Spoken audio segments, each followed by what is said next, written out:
ओ रिक्षा रिक्षा ओ कर्वेनगरला येणार ना? हो बसा दादा.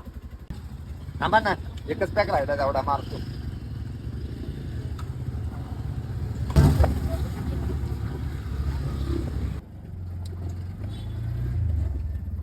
हे धर 2,000 रुपये तुला.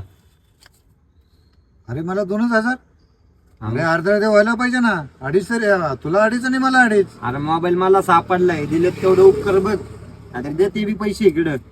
ते अरे इकडे दे, मला अजून 500 दे. ते मला काय बाकीचं सांगू नको. कसले 500 देत नसतोय मी. मोबाईल मला सापडलाय, तुला नाही सापडला. ए दादा गाडी थांबव, याला जाऊ दे उतरून, नाही तर मग राहिले लक्षात ठेवा. 500 रुपये करता दोस्ती तोडतो तू. हे यार तुला देत नाही मी. जायचं असेल तर. लक्षात ठेवतो फक्त. दादा एक विचारू का? तुमचं काय झालंय काय नाही मला माहिती नाही, पण एवढं तरी कळलंय की ह्या पैशाच्या ह्याच्यावरून तुमची मैत्री तुटतीये, त्याच्यामुळे विचारतोय नेमकं काय विषय मला सांगाल का एकदा? अरे काय नाही भावड्या, काय झालं, एक मोबाईल सापडला होता, ते विकला आम्ही, आणि आता पैसे द्यायची वेळ आली की मला पैसे कमी देतोय हा. अहो काय दादा, ज्याचा मोबाईल हरवलाय तो तिकडं मोबाईल शोधत बसला असेल आणि तुमची इकडं पैसे वाटण्यावरनं भांडणं चाललेत. नाही नाही, काय आलं, 2-4 तास झालं मोबाईल सापडून. कोणी फोन नाही केला आणि कोणी विचार नाही आला, टाकला विकून. तेवढं झालं ना खर्चाला.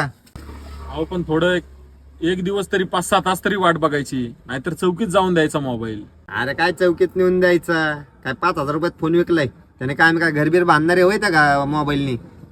दादा तुम्ही त्या 5,000 मध्ये घर पण बांधू शकता, पण त्या घरात कधी सुखी नाही राहू शकत. कारण की सगळं बघणारा तो आहे आणि कर्माचं फळ देणारा पण तोच आहे. कुणीतरी म्हणून गेले की आयुष्यात माणसाचा खळखळाट असावा, पण त्याच्यात कुणाचा तळतळाट नसावा. आणि हा दादा, समोरच्याची माणुसकी तेव्हाच कळते जेव्हा कुणाची तरी हरवलेली वस्तू ही त्याला परत मिळते. कारण पैसे देऊन नवीन मोबाईल तर कुणी पण घेऊ शकतो, पण त्याच्यामध्ये त्याच्या ज्या साठवलेल्या आठवणी इतक्या वर्षाच्या आहेत, ते कितीही पैसे दिले तरी त्याला परत नाही भेटू शकत. खरंय दादा.